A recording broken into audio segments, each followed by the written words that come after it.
धरती पर मौजूद इंसानों ने एलियंस की तलाश करने के लिए ऐसा कारनामा कर दिखाया जिसकी कल्पना भी करना मुश्किल है। उन्होंने जमीन से लेकर अंतरिक्ष तक 1000 किलोमीटर से भी ऊंची विशाल स्पेस सीढ़ी बना दी जो सीधे पृथ्वी की सतह को अंतरिक्ष से जोड़ती थी। इसकी ऊंचाई इतनी डरावनी थी कि जिसे ऊंचाई से डर लगता हो वह इसे देखकर ही बेहोश हो जाए। इस स्पेस एलिवेटर पर तैनात अंतरिक्ष यात्रियों का काम सिर्फ एलियंस की खोज करना नहीं था, बल्कि हर पल इस पूरी संरचना की सुरक्षा और मरम्मत करना भी उनकी जिम्मेदारी थी। सब कुछ रोज की तरह सामान्य चल रहा था। सभी अंतरिक्ष यात्री अपने अपने काम में लगे हुए थे कि तभी अचानक अंतरिक्ष में एक बेहद तेज और चकाचौंध कर देने वाली रहस्यमयी रोशनी चमकी। रोशनी इतनी तीव्र थी कि हर कोई कुछ पल के लिए सन्न रह गया। जैसे ही एक अंतरिक्ष यात्री ने सिर उठाकर ऊपर देखा, अगले ही पल पूरी स्पेस स्टेशन में भयानक विस्फोट हो गया। विस्फोट इतना शक्तिशाली था कि वहां काम कर रहे सभी अंतरिक्ष यात्री नियंत्रण खो बैठे और हजारों किलोमीटर नीचे दिखाई भी न देने वाली धरती की ओर तेजी से गिरने लगे। इस भयानक स्थिति में भी एक बहादुर अंतरिक्ष यात्री ने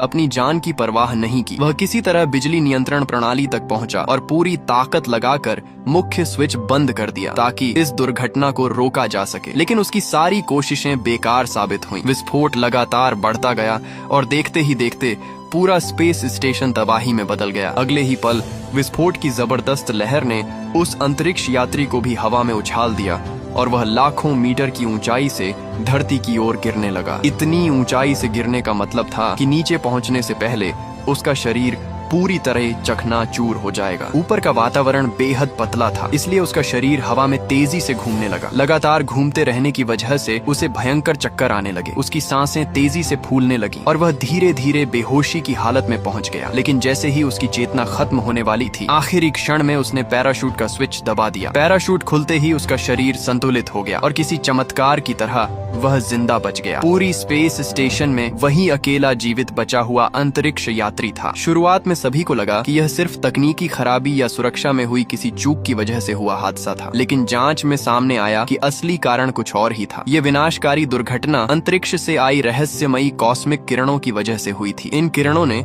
इतना शक्तिशाली विद्युत विस्फोट पैदा किया कि न केवल स्पेस स्टेशन तबाह हो गया, बल्कि पूरी दुनिया के शहर भी भारी खतरे में आ गए। इस रहस्य का पता लगाने के लिए उस जीवित बचे अंतरिक्ष यात्री, जिसे सभी छोटे बालों वाला युवक कहते थे, को आराम करने का मौका तक नहीं मिला। उसे तुरंत एक बेहद गुप्त मिशन के लिए बुला लिया गया। वहां मौजूद जनरल ने बताया कि वैज्ञानिक आखिरकार उन रहस्यमयी किरणों का स्रोत खोज चुके हैं। हैरानी की बात यह थी कि ये किरणें पृथ्वी से लगभग 4.3 अरब किलोमीटर दूर स्थित नेपच्यून ग्रह की दिशा से आ रही थीं। इसके बाद जनरल ने एक ऐसा राज खोला जिसने सबको चौंका दिया। उसने बताया कि लगभग 29 साल पहले इंसानों ने पूरे सौरमंडल की खोज के लिए एक ऐतिहासिक अभियान शुरू किया था, लेकिन कुछ ही सालों बाद उस अभियान पर गया अंतरिक्ष यान अचानक पृथ्वी से संपर्क खो बैठा और तब से आज तक उसका कोई पता नहीं चल सका। सबसे चौंकाने वाली बात यह थी कि उस मिशन का कमांडर कोई और नहीं बल्कि इसी युवक का अपना पिता था। जनरल का मानना था कि उसका पिता मरा नहीं है, बल्कि अब भी जिंदा है और नेपच्यून के आसपास कहीं मौजूद है। इतना ही नहीं, पृथ्वी पर हमला करने वाली रहस्यमयी ऊर्जा तरंगें भी उसी के अंतरिक्ष यान से निकल रही थीं। लेकिन उसने ऐसा क्यों किया, इसका जवाब किसी के पास नहीं था। इसलिए इस मिशन की जिम्मेदारी उसी बेटे को सौंपी गई। उसे नेपच्यून जाकर यह पता लगाना था कि उसके पिता के साथ आखिर ऐसा क्या हुआ कि वह पूरी पृथ्वी के लिए खतरा बन गया। हालांकि नेपच्यून तक पहुंचना बिल्कुल आसान नहीं था। सबसे पहले उसे चंद्रमा पर बने ट्रांजिट स्टेशन जाना था। वहां से मंगल ग्रह पहुंचकर एक लंबी दूरी का विशेष रॉकेट पकड़ना था जो नेपच्यून तक जाता था। कुछ समय बाद वह सुरक्षित चंद्रमा पर उतर गया। वहां पहुंचकर वह हैरान रह गया क्योंकि इंसानों ने चंद्रमा को एक शानदार पर्यटन स्थल में बदल दिया था। चारों ओर आधुनिक इमारतें, होटल और वैज्ञानिक सुविधाएं मौजूद थीं, लेकिन यह खूबसूरती सिर्फ दिखावे की थी। असलियत इससे बिल्कुल अलग थी। यहाँ कानून से ज्यादा ताकत हथियारों की चलती थी। जब वह अपने साथियों के साथ चंद्र वाहन में बैठकर रॉकेट बेस की ओर जा रहा था, तभी अचानक उन पर अंतरिक्ष लुटेरों ने हमला कर दिया। ये लुटेरे अलग अलग देशों के अंतरिक्ष संसाधन लूट कर अपना गुजारा करते थे। उन्होंने बिना किसी चेतावनी के हमला शुरू कर दिया। चूंकि चंद्रमा पर हवा नहीं होती,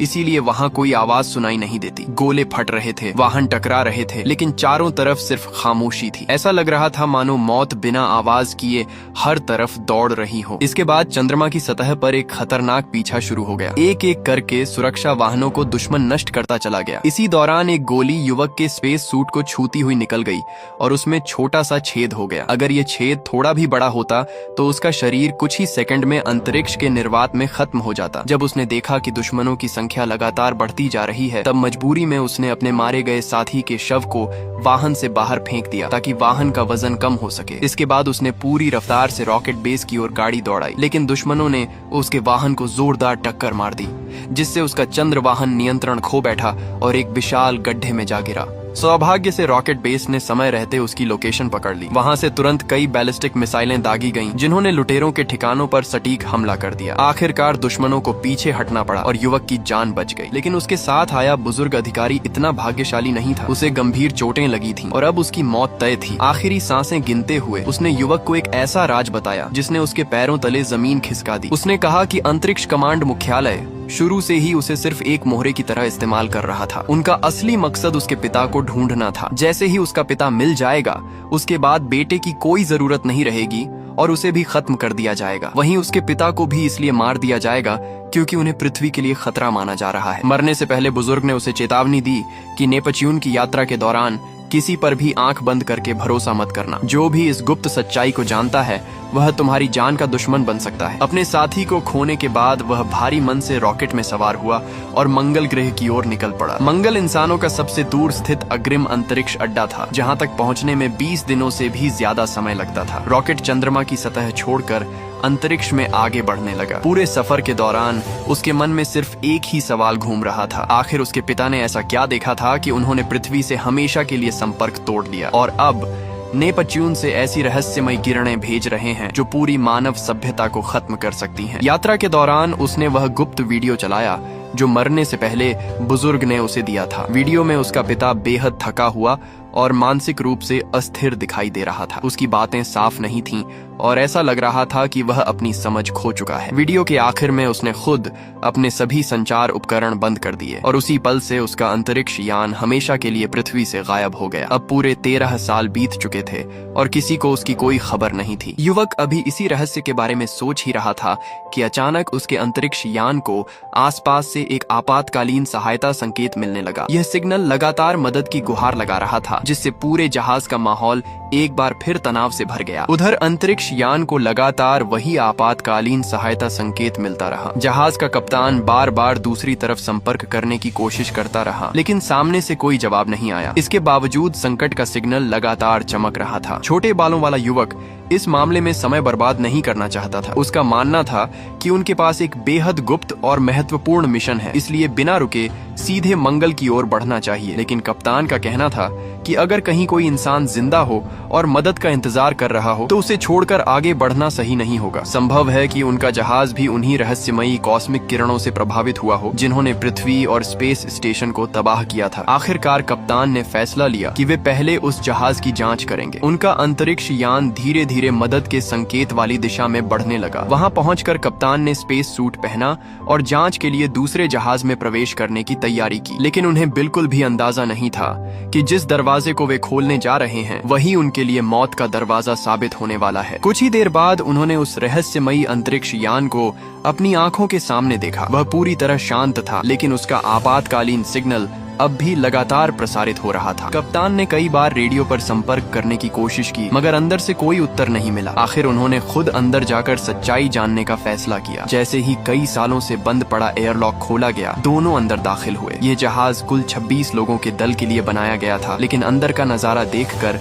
दोनों के होश उड़ गए। पूरा जहाज पूरी तरह खाली पड़ा था। वहाँ एक भी इंसान मौजूद नहीं था। चारों ओर सिर्फ गहरा सन्नाटा और हवा में फैली खून की तेज बदबू थी। ऐसा लग रहा था मानो यहाँ कोई बेहद भयानक घटना घट चुकी हो। यह दृश्य देखकर छोटे बालों वाले युवक को तुरंत खतरे का एहसास हुआ। उसने कप्तान से कहा कि यहाँ से तुरंत निकल चलना चाहिए, लेकिन कप्तान सच्चाई जाने बिना वापस लौटने को तैयार नहीं था। उसने जहाज के अंदर और गहराई तक जांच जारी रखने का फैसला किया। उसे क्या पता था कि यही फैसला उसकी जिंदगी का आखिरी फैसला बनने वाला है। चूंकि जहाज बहुत विशाल था, इसलिए दोनों अलग अलग दिशाओं में जांच करने लगे। जांच करते हुए युवक को धीरे धीरे सच्चाई समझ आने लगी। ये कोई साधारण अंतरिक्ष यान नहीं, बल्कि जैविक अनुसंधान केंद्र था। दीवारों पर किसी अज्ञात जीव के बड़े बड़े पंजों के निशान साफ दिखाई दे रहे थे। ऐसा लग रहा था कि यहाँ किसी बेहद खतरनाक प्राणी ने हमला किया था। युवक ने तुरंत कप्तान से रेडियो पर संपर्क करने की कोशिश की, लेकिन इस बार भी कोई जवाब नहीं मिला। उसे चिंता होने लगी, इसलिए वह वापस कप्तान को खोजने निकल पड़ा। कुछ दूर जाने पर उसने देखा कि कप्तान उसकी ओर पीठ की खड़ा था और उसका पूरा शरीर बुरी तरह कांप रहा था। अचानक बिना किसी चेतावनी के एक विशालकाय उत्परिवर्तित बंदर जैसा जीव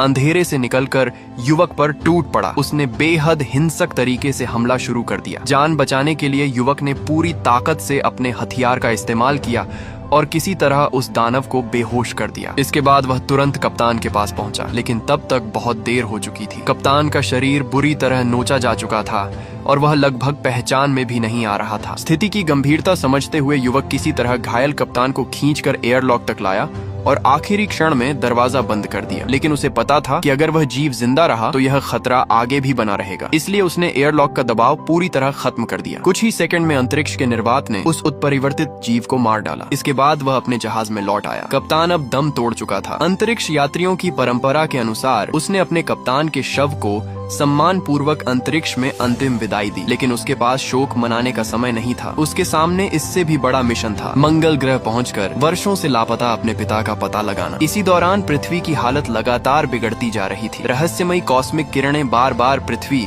और उसके अंतरिक्ष स्टेशनों को प्रभावित कर रही थीं। अचानक बिजली के भयंकर विस्फोट होते और पूरे स्टेशन खुद ही विस्फोट करके नष्ट हो जाते। पूरी मानव सभ्यता पहले कभी न देखे गए संकट का सामना कर रही थी। सभी सबूत यही बताते थे कि इन घातक किरणों का स्रोत नेपच्यून ग्रह है और वहीं कहीं युवक का पिता भी मौजूद है। सरकार ने कई साल पहले उसे आधिकारिक रूप से मृत घोषित कर दिया था, लेकिन कुछ वरिष्ठ अधिकारी अब भी मानते थे कि वह जिंदा है और किसी अज्ञात कारण से जानबूझकर इन कॉस्मिक किरणों को पृथ्वी की ओर भेज रहा है। इसी रहस्य का पता लगाना युवक के मिशन का सबसे बड़ा उद्देश्य था। आखिरकार उनका जहाज मंगल ग्रह की कक्षा में पहुंच गया, लेकिन लैंडिंग से ठीक पहले एक बार फिर नेपच्यून से आई रहस्यमयी किरणों ने उनके जहाज को अपनी चपेट में ले लिया। पलक झपकते ही पूरे जहाज की बिजली बंद हो गई। सभी स्वचालित नियंत्रण प्रणाली पूरी तरह फेल हो गई। बाकी चालक दल के पास इतने कठिन हालात में हाथ से जहाज उतारने का अनुभव नहीं था। जहाज लगातार झुकता जा रहा था और कुछ ही पलों में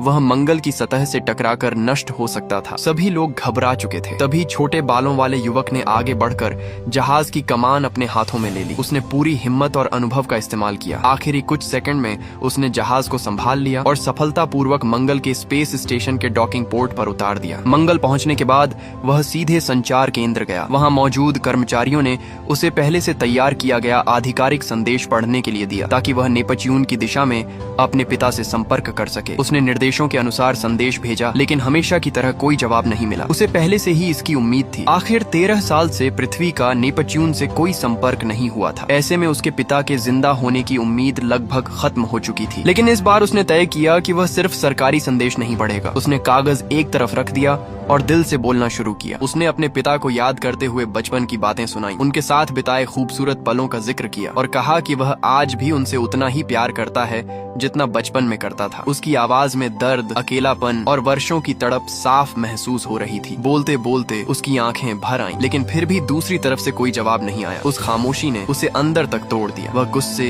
दुख और बेबसी में समझ ही नहीं पा रहा था कि आखिर अब क्या करे। तभी उसके कमरे में मंगल स्टेशन की वरिष्ठ अधिकारी, एक महिला कमांडर पहुंची। उसने बताया कि उसके अपने माता पिता भी उसी अभियान में गए थे जिसमें युवक का पिता गया था। पूरे 13 सालों में उसे भी उनकी कोई खबर नहीं मिली थी, इसलिए वह इस मिशन को सिर्फ सरकारी आदेश नहीं बल्कि अपनी निजी उम्मीद भी मानती थी। उसने अपने विशेष अधिकारों का इस्तेमाल किया और युवक को गुप्त रॉकेट प्रक्षेपण केंद्र तक पहुंचाया। वहां उसने कहा कि अगर कोई सच जान सकता है तो वह सिर्फ वही है। उसे हर हाल में नेपच्यून पहुंचकर अपने पिता को रोकना होगा, ताकि पृथ्वी पर हो रही यह वैश्विक तबाही हमेशा के लिए खत्म हो सके। साथ ही उसने उससे अपने माता पिता को भी खोजने की विनती की। रॉकेट के उड़ान भरने से ठीक पहले युवक अपनी जान जोखिम में डालकर किसी तरह उसमें चढ़ गया, लेकिन जहाज में मौजूद बाकी अंतरिक्ष यात्रियों को यह बिल्कुल पसंद नहीं आया। उन्हें साफ आदेश मिला था कि नेपच्यून पहुंचकर उसके पिता को मार देना है। ऐसे में वे उसे अपने साथ ले जाने के लिए तैयार नहीं थे। दोनों पक्षों के बीच जोरदार बहस शुरू हो गई। युवक बार बार समझाता रहा कि वह अपने पिता को बचाने नहीं बल्कि उन्हें रोकने आया है, लेकिन किसी ने उसकी बात पर विश्वास नहीं किया। इसी बहस के बीच रॉकेट ने उड़ान भर दी। कई लोग अपनी सीट बेल्ट तक नहीं बांध पाए थे। तेज झटके के कारण कई अंतरिक्ष यात्री जोर से केबिन की दीवारों से जा टकराए। इसी अफरा तफरी में एक सैनिक ने युवक पर गोली चला दी, लेकिन निशाना चूक गया। गोली जहाज की दीवार में जा लगी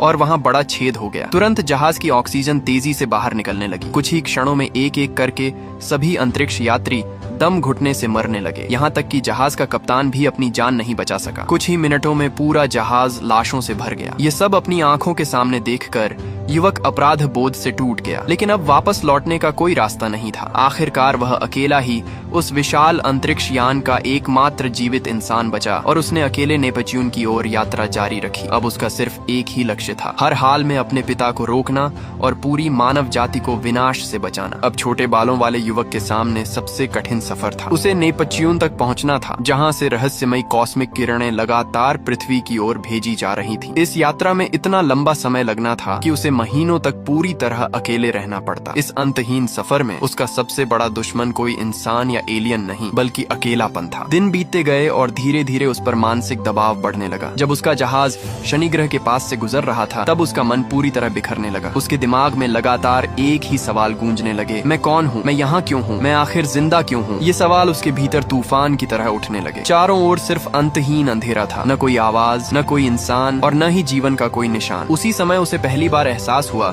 कि अंतरिक्ष जितना खूबसूरत दिखाई देता है, उतना ही भयावह भी है। यहाँ इंसान को जीने की कोई वजह महसूस नहीं होती, सिर्फ अनंत अकेलापन महसूस होता है, जो धीरे धीरे इंसान के दिमाग को तोड़ देता है। पता नहीं कितना समय बीत गया। जब वह लगभग उम्मीद खो चुका था, तभी उसने जहाज की खिड़की से बाहर देखा। दूर अंतरिक्ष में एक विशाल नीला ग्रह उसकी आंखों के सामने दिखाई दिया। वही उसका अंतिम लक्ष्य था, नेपच्यून। नेपच्यून को सामने देखकर उसकी हिम्मत एक बार फिर लौट आई। उसने खुद को संभाला, अपने हथियार तैयार किए और अपने मिशन के लिए पूरी तरह तैयार हो गया। आखिरकार वह इंसानी इतिहास की सबसे लंबी अंतरिक्ष यात्राओं में से एक पूरी करके सौरमंडल के अंतिम छोर पर पहुंच चुका था। इस समय वह पृथ्वी से लगभग 4.3 अरब किलोमीटर दूर था। उससे पहले कोई इंसान इतनी दूर तक नहीं पहुंचा था, लेकिन इस ऐतिहासिक उपलब्धि पर खुश होने का उसके पास समय नहीं था। इसी दौरान पृथ्वी पर हालात लगातार बिगड़ते जा रहे थे। नेपच्यून से निकल रही कॉस्मिक किरणों की वजह से कई अंतरिक्ष स्टेशन नष्ट हो चुके थे, करोड़ों लोगों की जान जा चुकी थी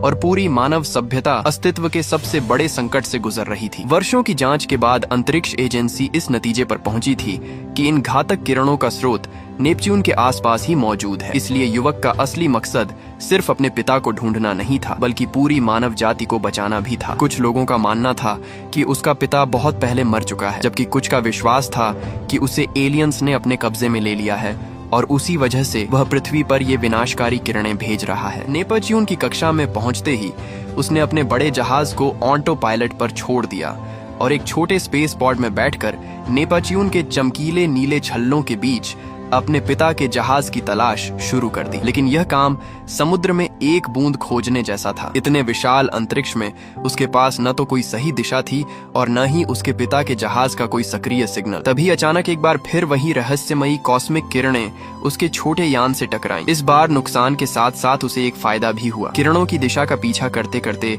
आखिरकार उसे उस जहाज की सही लोकेशन मिल गई, जहां से लगातार ऊर्जा निकल रही थी। उसने देखा कि वर्षों से लापता वही अंतरिक्ष यान अब भी लगातार कॉस्मिक किरणें छोड़ रहा था। उन किरणों का असर इतना जबरदस्त था कि उसके अपने यान की बैकअप बिजली भी बंद होने लगी। फिर भी उसे पूरा विश्वास था कि उसके पिता इसी जहाज के अंदर मौजूद है। लेकिन एक नई समस्या सामने थी। जहाज का मुख्य दरवाजा कई सालों से बंद पड़ा था और उसका छोटा यान उससे जुड़ नहीं पा रहा था। आखिरकार उसने एक बेहद खतरनाक फैसला लिया। उसने अपना स्पेस पॉड छोड़ दिया और सिर्फ स्पेस सूट के सहारे हाथों से तैरते हुए जहाज तक पहुंचने लगा। धीरे धीरे उसका अपना यान उससे दूर होता गया। उसे पता था कि अगर इस मिशन में जरा भी गलती हुई तो वापस लौटने का कोई मौका नहीं मिलेगा। कड़ी मेहनत के बाद वह किसी तरह जहाज का एयरलॉक खोलने में सफल हो गया। लेकिन जैसे ही वह अंदर दाखिल हुआ, उसके पैरों तले जमीन खिसक गई। पूरे जहाज में जगह जगह इंसानी लाशें बिखरी हुई थीं। सभी के चेहरे पर मौत से पहले का भय साफ दिखाई दे रहा था। ऐसा लग रहा था कि उन्होंने आखिरी क्षण तक किसी भयानक डर का सामना किया था। सबसे हैरानी की बात यह थी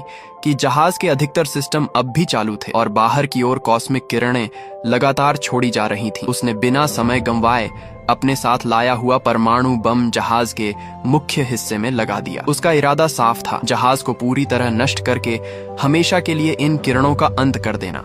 जैसे ही उसने बम का पासवर्ड डालना शुरू किया, अचानक पीछे से एक आवाज सुनाई दी। वह आवाज उसके लिए बिल्कुल अनजान भी थी और बेहद परिचित भी। उसने पलट कर देखा तो सामने उसका पिता खड़ा था। सालों पहले लापता हुआ उसका पिता बूढ़ा हो चुका था। उसके बाल पूरी तरह सफेद हो चुके थे और चेहरा थकान व अकेलेपन से भरा हुआ था। अपने पिता को जिंदा देखकर युवक की आंखें भर आईं, लेकिन उसने अपनी भावनाओं को दबाया और सबसे पहला सवाल यही पूछा कि क्या पृथ्वी पर भेजी जा रही कॉस्मिक किरणों के पीछे वही जिम्मेदार हैं? पिता कुछ देर तक चुप रहे, फिर धीमी आवाज में उन्होंने पूरी सच्चाई बताई। उन्होंने कहा कि इतने वर्षों तक पृथ्वी से दूर रहने और पूरी तरह अकेले पड़ जाने के कारण पूरे चालक दल की मानसिक स्थिति बिगड़ने लगी थी। कई अंतरिक्ष यात्री पागलपन की हालत में पहुंच गए थे। वे हर हाल में पृथ्वी वापस लौटना चाहते थे, इसलिए उन्होंने पृथ्वी के अंतरिक्ष स्टेशनों को लगातार मदद के संदेश भेजने शुरू कर दिए थे। लेकिन उनके पिता बचपन से ही अंतरिक्ष की खोज के दीवाने थे। उनका मानना था कि मिशन को अधूरा छोड़कर वापस लौटना पूरी मानव जाति के साथ विश्वासघात होगा। इसी बात को लेकर उनके और बाकी चालक दल के बीच भयानक संघर्ष शुरू हो गया। इस लड़ाई के दौरान जहाज बुरी तरह क्षतिग्रस्त हो गया। बाकी सभी अंतरिक्ष यात्रियों को मुख्य नियंत्रण कक्ष के दूसरे हिस्से में बंद कर दिया गया। जहाज के टूट जाने से वहां ऑक्सीजन खत्म हो गई और एक एक करके सभी की दम घुटने से मौत हो गई। आखिर में पूरे जहाज में सिर्फ वही अकेले जीवित बचे। लेकिन जहाज की खराबी के कारण उसके रिएक्टर से लगातार कॉस्मिक किरणें निकलने लगी। उन्होंने उन्हें रोकने की हर संभव कोशिश की, मगर कोई भी सिस्टम काम नहीं कर रहा था। अपने साथियों की मौत और पृथ्वी पर मंडराते खतरे के अपराध बोध में उन्होंने खुद ही पृथ्वी से हमेशा के लिए संपर्क तोड़ दिया। देखते ही देखते 13 साल बीत गए। ये सब सुनने के बाद बेटे ने कहा कि अभी भी देर नहीं हुई है। अगर वे इस जहाज को परमाणु बम से उड़ा दें तो कॉस्मिक किरणें हमेशा के लिए बंद हो जाएंगी और दोनों साथ मिलकर पृथ्वी लौट सकते हैं। लेकिन उसके पिता ने शांत स्वर में कहा कि उनका सफर कभी वापसी के लिए था ही नहीं। उनका जीवन सिर्फ एक उद्देश्य के लिए था, ब्रह्मांड में दूसरी बुद्धिमान सभ्यता की खोज करना। इस पर बेटे ने कहा कि शायद पूरे ब्रह्मांड में जीवन सिर्फ पृथ्वी पर ही मौजूद है। अगर कहीं एलियन हैं भी तो यह ब्रह्मांड इतना विशाल है कि इंसान उन्हें कभी खोज ही नहीं सकता। आखिरकार उसने अपने पिता को मना लिया कि परमाणु बम फटने से पहले दोनों को यहाँ से निकल जाना चाहिए। उसने रस्सी की मदद से धीरे धीरे अपने जहाज तक लौटने की योजना बनाई, लेकिन तभी अचानक उसके पिता ने रस्सी को जोर से झटका दिया और खुद को उससे छुड़ाने लगे। उन्होंने तय कर लिया था कि वे इसी अंतहीन अंतरिक्ष में हमेशा के लिए खो जाएंगे। ये देखकर बेटा घबरा गया। उसने अपनी जान की परवाह की बिना पिता को कसकर पकड़ लिया। दोनों अंतरिक्ष में लगातार दूर बहते चले गए। अगर वे इसी तरह बहते रहे तो शायद दोनों कभी वापस नहीं लौट पाते। बेटा अपने पिता को दोबारा खोना नहीं चाहता था। अभी अभी वर्षों बाद उनसे मुलाकात हुई थी और वह उन्हें फिर से खोने की कल्पना भी नहीं कर सकता था। लेकिन पिता का फैसला अटल था। अंतरिक्ष के गहरे अंधेरे में दोनों के बीच संघर्ष शुरू हो गया। आखिरकार पिता जोर से चिल्लाए कि जिस दिन उन्होंने पृथ्वी छोड़ी थी उसी दिन तय कर लिया था कि वे कभी वापस नहीं लौटेंगे। उन्होंने पूरी जिंदगी एलियन सभ्यता की तलाश में लगा दी, लेकिन उन्हें सिर्फ एक ही जवाब मिला। इस विशाल ब्रह्मांड में चारों ओर सिर्फ भयानक अकेलापन है। शायद जीवन वाली एकमात्र दुनिया पृथ्वी ही है और यही सच्चाई सबसे ज्यादा डराने वाली है। कभी कभी उन्हें लगता है कि शायद इस विशाल ब्रह्मांड में इंसान के अस्तित्व का भी कोई अर्थ नहीं है। इतना कहकर उन्होंने बेटे के हाथ से रस्सी खोल दी और धीरे धीरे असीम अंतरिक्ष की ओर बहने लगे। बेटा उन्हें रोकना चाहता था, लेकिन अब वह आगे नहीं बढ़ सकता था। अगर वह और आगे जाता तो नेपच्यून का शक्तिशाली गुरुत्वाकर्षण उसे भी हमेशा के लिए अपनी ओर खींच लेता। मजबूर होकर वह वहीं रुक गया और बेबस आंखों से अपने पिता को देखता रहा। उसके पिता ने धीरे धीरे अपने स्पेस सूट की ऑक्सीजन सप्लाई बंद कर दी। कुछ ही पलों में उनकी सांसें रुकने लगी। वह बिना किसी डर के शांत चेहरे के साथ अनंत अंतरिक्ष में हमेशा के लिए खो गए। बेटे के सामने उसके पिता ने अंतिम सांस ली और वह कुछ भी नहीं कर सका। यह दृश्य उसके दिल को पूरी तरह तोड़ गया। कुछ देर बाद उसने खुद को संभाला और दूर अपने अंतरिक्ष यान की ओर देखा, लेकिन वह उससे काफी दूर जा चुका था। तभी उसके दिमाग में एक बेहद खतरनाक योजना आई। उसे याद आया कि कुछ ही देर में उसके पिता का जहाज परमाणु बम से उड़ने वाला है। वह तुरंत उस विशाल सिग्नल एंटीना की ओर तैर कर पहुंचा जो अब भी जहाज से जुड़ा हुआ था। उसने पूरी ताकत लगाकर उस धातु की एक बड़ी प्लेट को उखाड़ लिया और सही समय का इंतजार करने लगा। जैसे ही वह धातु की प्लेट घूमते हुए उसकी दिशा में आई, उसने पूरी ताकत से छलांग लगा दी। अब वह उसी धातु की प्लेट को ढाल बनाकर नेपच्यून के चमकीले छल्लों के बीच से अपने अंतरिक्ष यान की ओर बढ़ने लगा। रास्ते में चारों तरफ चट्टानों और बर्फीले टुकड़ों की बारिश हो रही थी। हर पल उसकी जान खतरे में थी। वह उस धातु की प्लेट से खुद को बचाता रहा और पूरी ताकत से आगे बढ़ता गया। कई बार बड़े बड़े पत्थर उसकी ढाल से टकराए, लेकिन उसने हार नहीं मानी। आखिरकार उसकी किस्मत ने उसका साथ दिया। वह सुरक्षित नेपच्यून के खतरनाक छल्लों से बाहर निकल आया। अब उसका अंतरिक्ष यान उसकी आंखों के सामने था। उसने अपने स्पेस सूट की ऑक्सीजन को बहुत सावधानी से नियंत्रित किया और उसे छोटे छोटे थ्रस्ट की तरह इस्तेमाल करते हुए धीरे धीरे जहाज की ओर बढ़ने लगा। कुछ ही क्षण बाद उसने पूरी ताकत से हाथ बढ़ाया और आखिरकार जहाज के दरवाजे का हैंडल पकड़ लिया। आखिर वह सुरक्षित अपने अंतरिक्ष यान में वापस पहुंच गया। लेकिन एक नई समस्या उसका इंतजार कर रही थी। जहाज में इतना ईंधन नहीं बचा था कि वह सामान्य तरीके से पृथ्वी तक लौट सके। फिर भी उसने हार नहीं मानी। उसने फैसला किया कि चाहे जो भी हो, उसे अपने पिता से मिली वह अनमोल वैज्ञानिक जानकारी हर हाल में पृथ्वी तक पहुंचानी होगी। वही जानकारी भविष्य में मानवता को बचा सकती थी और उसके पिता की वजह से हुई तबाही की कुछ भरपाई भी कर सकती थी। इसी दौरान परमाणु बम फट गया। एक भयानक विस्फोट के साथ उसके पिता का अंतरिक्ष यान हमेशा के लिए नष्ट हो गया। उसी विस्फोट से पैदा हुई शक्तिशाली ऊर्जा लहर का इस्तेमाल करते हुए उसने अपने जहाज की दिशा पृथ्वी की ओर मोड़ दी। धमाके के जोरदार धक्के ने उसके जहाज को तेज गति से पृथ्वी की दिशा में धकेल दिया। पता नहीं कितने महीने बीत गए। आखिरकार नेपच्यून से लौटता हुआ वह अंतरिक्ष यान पृथ्वी की कक्षा में पहुंच गया। अपनी खिड़की से उसने पहली बार फिर अपनी नीली धरती को देखा। इतने लंबे और दर्दनाक सफर के बाद अपनी मातृभूमि को सामने देखकर उसकी आंखों में सुकून और संतोष साफ दिखाई दे रहा था। उसके चेहरे पर हल्की सी मुस्कान आ गई, क्योंकि आखिरकार वह अपना मिशन पूरा करके लौट आया था। इसके बाद वह अपने रिटर्न कैप्सूल में बैठकर सुरक्षित पृथ्वी के उत्तरी क्षेत्र में उतरा और अपने साथ अंतरिक्ष से जुटाया गया बेहद दुर्लभ और अमूल्य वैज्ञानिक डेटा लेकर अपने घर वापस लौट आया। यही डेटा आगे चलकर मानवता के लिए सबसे बड़ी उम्मीद साबित हुआ।